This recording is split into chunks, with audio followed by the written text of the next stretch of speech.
buon pomeriggio amiche, anzi buonasera perché lo vedrete sicuramente in serata.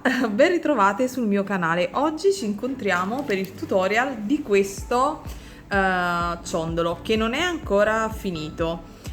Perché vorrei fare qui sotto, inserire una pietra e delle nappine fatte con le perline e poi vorrei fare anche la collana con un po' di elementi che ho qui sulla mia scrivania, sul mio tavolo da lavoro. Il video è in collaborazione con Line Beads, non so se vi ricordate quella fantastica pietra di Line Beads. Ecco, qui ovviamente la vedrete già incastonata, ma vi spiegherò con scatti fotografici lungo questo video come ho fatto a realizzarla. Vedete che in realtà così sarebbe già un ciondolo completo, quindi voi potete fermarvi anche alla prima parte del bead embroidery tra virgolette classico per incastonare una pietra e fare un cappio e inserire un semplice laccio, oppure poi continuerete come farò io nel video inserendo una perla, una pietra, nella fattispecie questa che ho ricavato, insomma che ho trovato tra le mie pietre. Per chi non lo sapesse, anni fa mi divertivo molto a fare montaggi con le pietre dure, quindi ho sempre un po' di pietre nei cassetti. Vedete? Qui ne ho altre e queste le ho preparate ovviamente perché voglio fare, vi ho detto, una sorta di prolungamento e mettere poi una nappina e poi fare una catena con, insomma, con le pietre, non una catena, un portaciondolo però realizzato tipo collana e quindi con pietre e cristalli. Utilizzerò gli Swarovski contenuti nel pacco che mi è stato inviato da Line Beads. Vi metto qui ovviamente il codice sconto riservato alle iscritte al mio canale che è di $5, ve lo scrivo qua in sovraimpressione e vi metto tutti i link giù nell'info box. Dimenticavo, se non lo avete ancora fatto, cliccate sulla campanella, iscrivetevi al canale e cliccate sulla campanella per avere tutte quante le notifiche in futuro. E se datemi un suggerimento, perché io non so realmente se fare questa collana corta o lunga, ho veramente un grande dilemma, quindi non so alla fine del video cosa vedrete, perché questo è un video tutorial work in progress. Insomma, cerco di fare il possibile per condividere un po' di lavoro sul canale, però molti li faccio anche strada facendo perché per via del lavoro non sempre riesco a pianificare tutto per bene con i tempi. Sono messa maluccia in questo periodo. Va bene, allora cosa ho utilizzato? Ho utilizzato le 8.0 e le 11 contenute che erano nel pacchetto che mi è arrivato da Line Beads, idem per questa pietra stupenda che è veramente bellissima. Avrei potuto anche posizionarla in questo modo, ma volendo fare una nappina con le pietre l'ho posizionata di lungo, quindi l'ho incastonata e ho fatto all'herringbone, sempre con le 11.0 ho fatto questo cappio, vedete? Poi ovviamente devo fare sempre il video della tecnica herringbone nella playlist ABC delle perline. Qui ho fatto praticamente due file da 2 ad herringbone e poi le unite al centro, quindi vedete partono separate, poi le unisco al centro e dietro sono nuovamente separate. Qui al brick stitch, quindi vi servirà una base per cucire, vi servirà un po' di pelle o ultra suede o alcantara per il retro, ago e filo da tessitura e ovviamente in questo caso ho utilizzato 15, 8.0 ed 11.0. Poi andrò a mettere le pietre, i cristalli bicono che mi sono stati inviati, utilizzerò qualche altra pietra che ho ancora in casa. Questa mi sa che era la bustina della pietra, di questa pietra grande. Comunque vi metto tutti i link sotto. Alcune rocaille mi sono state date in collaborazioni precedenti. Non ho utilizzato quelle 8.0 azzurre, le utilizzerò forse qui all'interno delle nappine perché ho deciso di creare tutto con i colori del bronzo, del topazio e vedete queste 8.0 sono veramente bellissime, e di contrastare solo con una colorazione di 11.0 chiare, poi utilizzate queste scure. Niente, come al solito ho parlato quasi 5 minuti, vi lascio al tutorial fotografico, ditemi sempre la vostra, che ne pensate, lunga o corta e chi lo sa, ho una via di mezzo? Fatemi sapere. Ciao! Comincio con incollare la pietra su una base di Building Foundation di colore nero. Successivamente procederò con fare il primo giro con l'Aerokyle 80. Il numero che ne inserirò per contornare la mia pietra sarà di numero 56 Rokyle 80 e procederò con una semplice tecnica di cucitura, cucendone 2 per volta. Se non avete mai visto la tecnica per incastonare, dovete andare a vedere un video che vi metterò giù nell'info box oppure all'interno delle schede. Quindi cucitene 2 per volta, poi tornate indietro, vi inserite in una precedente e ne inserite poi successivamente altre 2.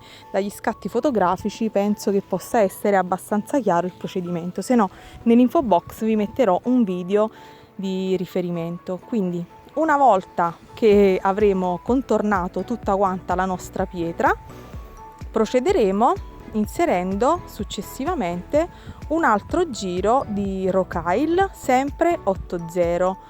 Quindi procederò praticamente con la tecnica del peyote. Dagli scatti fotografici riuscirete a vedere che inserirò quindi una Rokyle sì ed una Rokyle no alternate, sempre 80. Quindi questo ovviamente, questo scatto vi mostro il retro.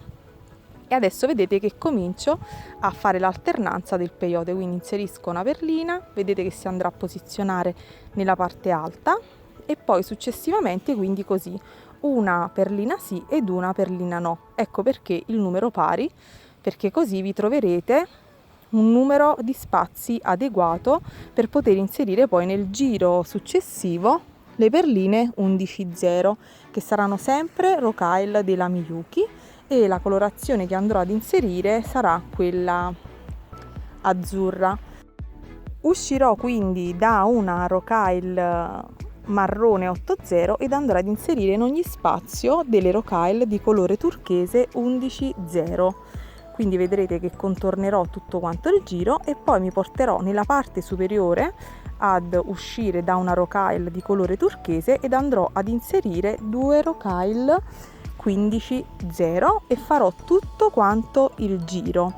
Poi invece nel giro successivo, vedete, quindi sovrasteranno le 2 Rokyle 15, sovrasteranno le 80 marroni. A giro completato uscirò poi da una Rokyle 15-0 di colore marrone ed andrò ad inserire una Rokyle 15, quindi effettuerò una sorta di picot ed andrò quindi a terminare tutto quanto il giro. Vedete, questi sono i picot che si andranno a terminare, a concludere l'incastonatura insomma della nostra pietra.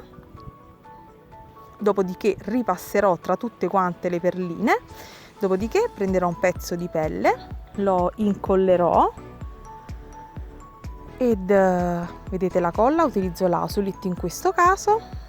Dopodiché, una volta incollato che avrà fatto presa, taglierò a misura e resterò abbastanza vicino alle nostre perline. Questa è la visione laterale di tutti e 2 gli strati, sia di pelle che di Building Foundation, e quindi procederò ovviamente a fare una finitura al brick stitch. Se non avete esperienza della finitura al brick stitch, vi metterò sempre un video di riferimento. Poi, come vedete, prenderò il centro del nostro cabochon ed andrò ad effettuare 2 fascette ad herringbone, lasciando una perlina centrale di spazio tra le 2 fascette, come vedete qui, in modo tale da andare poi successivamente ad unirle al centro. Vedete che qua inizio la seconda fascetta ad herringbone, vedete, poi la ripiego e la cucio sul retro. Poi farò un video dedicato, questo in realtà è un video abbastanza, come dire, generico, giusto per far vedere come nasce un bijou. Vedete, queste sono le 2 fascette terminate, dopodiché le vado ad unire sempre all'herringbone, le vado ad unire e al centro poi lascerò, in quello spazietto andrò a inserire una Rokyle 11 di colore a contrasto.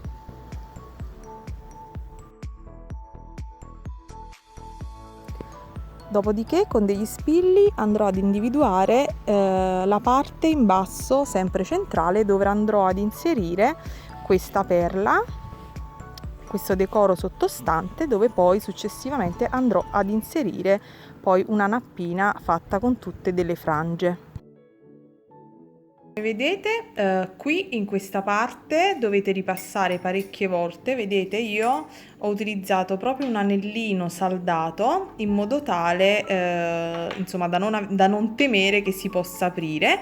L'ho messo in questo modo così da poter mettere poi le nappine appese con i chiodini, perché non sono molto convinta di quello che voglio andare a fare, e quindi questo anellino mi lascia l'opzione di fare più tentativi, altrimenti dovrei stare a cucire e scucire le nappine. Invece, facendo in questo modo con un anellino saldato mi velocizzo un pochino il lavoro, quindi con i chiodini vado a decidere le varie nappine da appendere.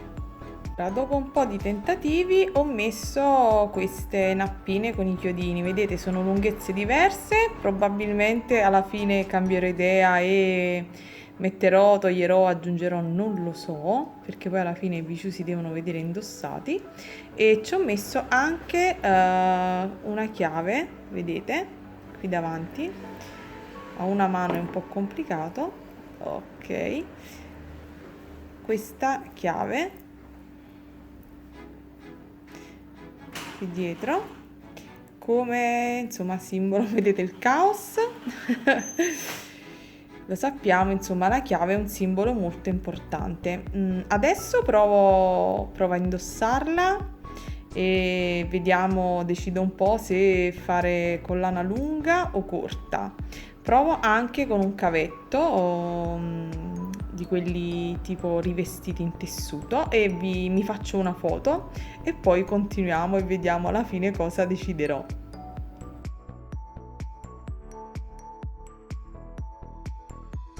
Questo ovviamente non guardate il colore del laccio, ne ho preso uno insomma a caso. Questo è l'effetto e secondo me io lo lascerò così. Ovviamente ho laccio più scuro, addirittura blu o grigio o marrone, però adesso provo l'opzione con le pietre e poi ve lo mostro. Ciao!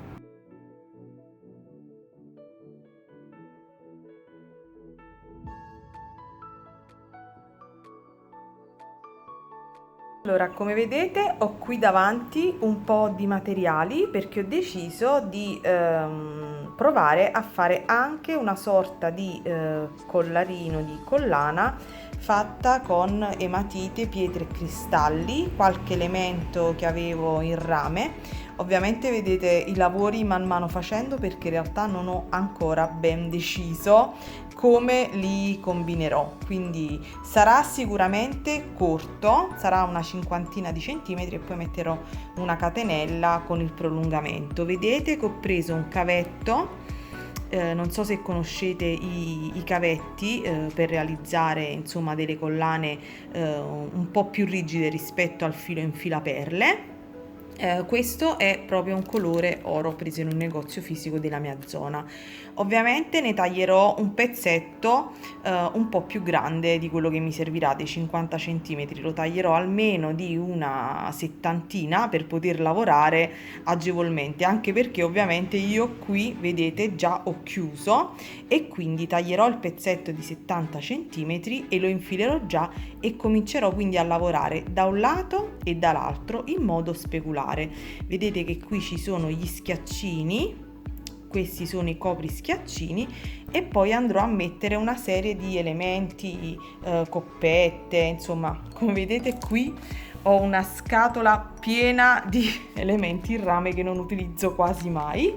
E quindi oggi li andrò ad utilizzare, quindi vedrete il lavoro in corso. Come suggerimento, se avete paura che infilando nel cavetto man mano le perle si sfili dall'altro lato, potete insomma consumare uno schiaccino e posizionarlo da un lato in fondo qui in alto. Una volta che l'avete preso metterete uno schiaccino che poi andrete a tagliare e buttare, così non avrete il rischio che si sfili l'altro lato. Quindi io procederò facendo in modo simmetrico da un lato e da un altro, voi procedete insomma come volete.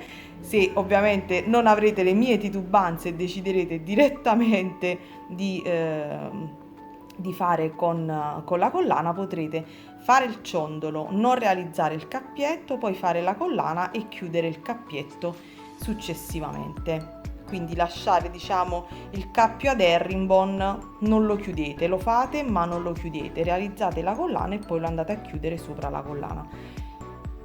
Alla fine il risultato finale non cambia, però ovviamente io adesso, per ovviare a questo, ho dovuto necessariamente procedere in questo modo. Quindi vi lascio agli scatti fotografici e ci vediamo ad ultimazione della mia collana.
Ora, come vedete, la collana è quasi finita. Questo è il laccio in cui ho utilizzato perle queste in ematite color bronzo e colorata tinta da 3 mm, perle da 6 in questa sorta di pasta di turchese, i Bikono Swarovski della N-Beads, e ovviamente questi cipollotti presi da una vecchia collaborazione, mi sa sempre con la N-Beads, non ricordo precisamente. Vedete che la collana è terminata, adesso serviranno solo gli anellini e la chiusura, che non so se farò insomma T-bar oppure no. E niente, questo è il risultato finale, poi ovviamente ve la mostrerò indossata. Spero vi piaccia come risultato finale.